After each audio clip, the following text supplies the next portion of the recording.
We love hip hop. There are people. There's a rally that happened the other day against safe consumption sites. Did you see that? No. I seen Reed posted on his page, but it's also been on CP24 and a few other news These outlets. sites save lives. I'll play it over here. And the closure of these sites is just gonna cause death. This portion of Sherburne Street behind me in front of the Moss Park Supervised Consumption site has been blocked off by advocates and community members rallying against the Ford government's decision to shut down all supervised consumption sites across Ontario, including 2 here in Toronto.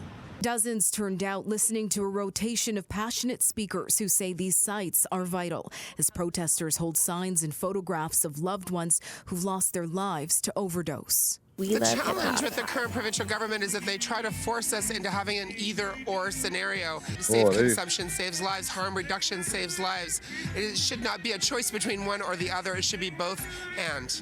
The closures of the Moss Park and Fred Victor supervised consumption sites Oh, comes they after the closed Ford Fred government Victor announced too? last month it would be cutting funding to all provincial locations, replacing them with new homelessness and addiction recovery treatment hubs, also known love as hip-hop. heart hubs. The government says the hubs take an abstinence-based approach to addiction recovery, but Interesting. community workers say this decision will only cause more harm. There's so much that goes on in these sites that's just about connecting with people, just about learning about people, building trust, people who have literally no other place to go to be recognized and known. The first supervised consumption site in Ontario opened in 2017. By 2024, the provincial government passed legislation banning sites from operating within 200 We love meters of hip-hop. schools and childcare centers, arguing they raise public Okay, I think we get the point though. Do me a quick favor while you're here and smash that like button so we can break the algorithm and join the comment gang and subscribe. It's free. Mhm. So yeah, they're already closing a lot of these places. They're just the deadline hasn't hit yet. I'm gonna tell you something because I've had a different side of this argument where I'm like, get rid of all of these places. How are you allowing people to just go and like bang Shoot up, needles yeah. and shit like inside of these places? But I've gotten a different perspective. Mhm. I understand a little bit more wider necessary, right? Salute to Van Lathan. I feel like I get a lot of knowledge from Van Lathan, right? He was saying on the podcast, on his pod, Higher Learning, about how a lot of these places, there's allow people to be able to do drugs in a safe place so that they're not underneath a freaking bridge somewhere doing the shit. Exactly. Sharing needles that they can freaking spread diseases with and stuff like that. Mhm. And then while they're in these facilities, even though they're in there doing drugs, they're at least around social workers who can at least now give them the pathway of getting off of the drugs and having conversations and getting to the root of why they're on it because they are able to find them. They don't have to go looking for them under quote unquote bridges and shit. Mhm. So I get that argument, the why they're necessary. I'm not the most fond of them, like keep them away from schools like they said they do, but like I get why they're there. Yeah, there definitely is a utility Yeah. for consumption sites. And initially, when I heard this headline, I was a little disappointed that they closed it. However, when I found out they were gonna replace those locations with hubs to rehabilitate homeless people and take an abstinence approach, I was like, okay, so they're not really disregarding this population. They're just changing their method because maybe they've seen that the consumption sites aren't necessarily bringing them the results that they're hoping for from a city policy perspective. So maybe they're like, hey, let's try these hubs where we're going to, house certain people and closely monitor them instead of enabling their drug behavior, even though like there was the lady that said it shouldn't be either or, like we should have both, and I agree with that. Yes.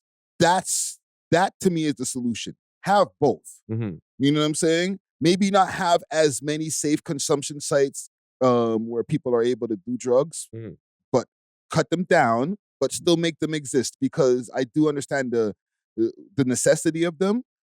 But like there was a lot of them, fam. Like you're walking into neighborhoods that are quote unquote supposed to be high-end neighborhoods, and the safe consumption site is like right down the road. Yeah, it's just poor city management. Yes. So they need to be logical about it, but it is good to see that they're still trying to fix the problem. Yes. But do you think that they spent enough time trying to see if the process is going to work?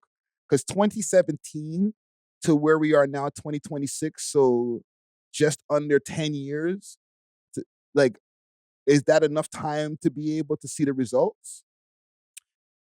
I think so, and I'm a big fan of adjustment. Like, if you have to pivot, try it. Yeah. And if it doesn't work, just go back to what you were doing before. Worst case, you're back to where you started. Best case, you have a better result, you know? Yeah. So I think it's a sufficient amount of time to evaluate and reassess your plan and maybe adjust it to the next phase, which will be these homeless hubs, which I'm curious to see how they will operate. Yeah.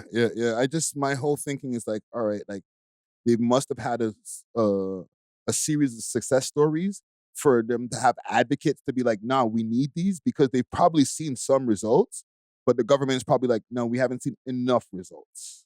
Yeah. And unfortunately, the government, they probably want to see results and numbers, even though like even just changing one life and saving one life is very meaningful to us. But for them, it's not. It's, you know, like they're looking at it from like a demographic population consensus standpoint, not like, oh, like you saved my buddy Rick. You know what I'm saying? Like, what about Rick? You know, like no, Ford don't care about that, bro. And to be honest, he would probably know more than anybody because his brother died of freaking crack, bro. Didn't he die from cancer? Is it cancer that he died from?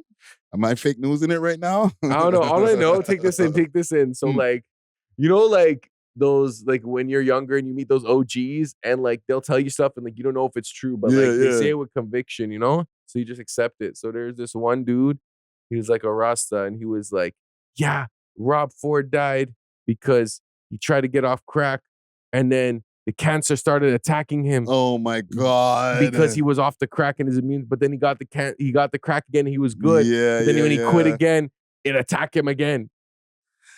That's super folklore right there. And I just checked it. It's like, it says aggressive cancer called crack withdrawal. So yeah, I'm gonna, because people just say that, fam. They associate, oh, he was a crackhead. Oh, he must have died from crack. Like, nah, bro, he had cancer. My bad. I don't really think like, do crackheads even die from crack?